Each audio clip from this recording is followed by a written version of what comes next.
My husband cheated on me 1 month after I found out I was pregnant. He insisted he'd cut it off clean immediately, and the entire family instantly rallied to his defense. He's learned his lesson, Anya. Everyone makes mistakes. He's already fixed things.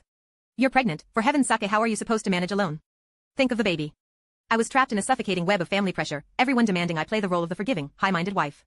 But the sickening filth of his betrayal pressed down on me, driving me into a depression I couldn't treat because of the pregnancy. The anxiety and insomnia were a constant, grueling battle I fought alone, venting my emotional chaos only through an obsessive, consuming need for cleanliness. Grant was always gentle, his voice low and soothing. It's all right, honey. Once the baby is here, things will be fine. I'm committed to making this right. From then on, everything he did required a ritual of sanitation. He'd sterilize every dish he touched, wear gloves if he needed to hold my hand, and wrap himself up like a mummy to cook dinner, sweating profusely but never complaining. It's fine. I'm the one who messed up. Until finally, after I quietly pointed out a single stray hair on the polished hardwood floor, he completely snapped. He ripped off his protective apron and gloves. That's enough. Yes, I cheated, and yes, I ended it instantly. Are you seriously going to punish me like this forever? Look at yourself, Anya. You don't look like a normal person anymore. Am I that utterly disgusting to you? He started deliberately trashing the house, smashing a ceramic bowl, kicking over the trash can, a calculated retaliation against the misophobia that had become my defense mechanism. He knew he had the entire family in his corner, and he'd seen me compromise for the baby before. Now he was demanding I finally cave and let his betrayal fade into the past. My nerves instantly tightened. A sharp, unbearable cramp twisted my stomach, and blood, a horrifying amount of it, began pouring out between my legs. And yet, in that moment, I felt an inexplicable, chilling wave of relief. Grant, I said, my voice unnaturally steady. We're getting a divorce. The truth was, I couldn't let it go. The barb was too deep. The thought that just 1 month into carrying his child, he couldn't stand the sight of me and ran straight into his secretary's arms. The disgust was a poison I couldn't flush out.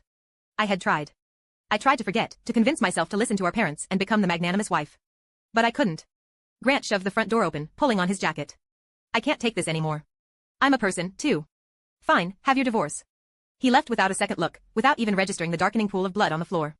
The 5-month-old contractions finally overwhelmed me. I crumpled to the floor, dialing the hospital with shaking hands. Tears streamed down my face. I never imagined us reaching this point, where the sight of each other became a source of pure revulsion. A flash of memory, him in his youth, laughing, full of triumphant energy. He'd carried me into the wedding car while everyone cheered, promising me forever.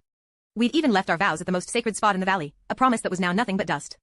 The paramedic was astonished by the amount of blood as they lifted me onto the stretcher. She checked me, her expression grim and regretful. I'm sorry, but we might not be able to save this baby. The blood loss is too severe. You need to prepare yourself. My body was racked with pain, but my heart felt hollowed out. I remembered the hope that had come with this child, the stack of books, the countless articles, my desperate efforts to be a good mother. But, forgive me. I had to be myself first. I still went through the agony of labor.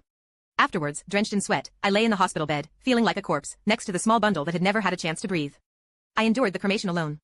The ashes were so tiny, almost nothing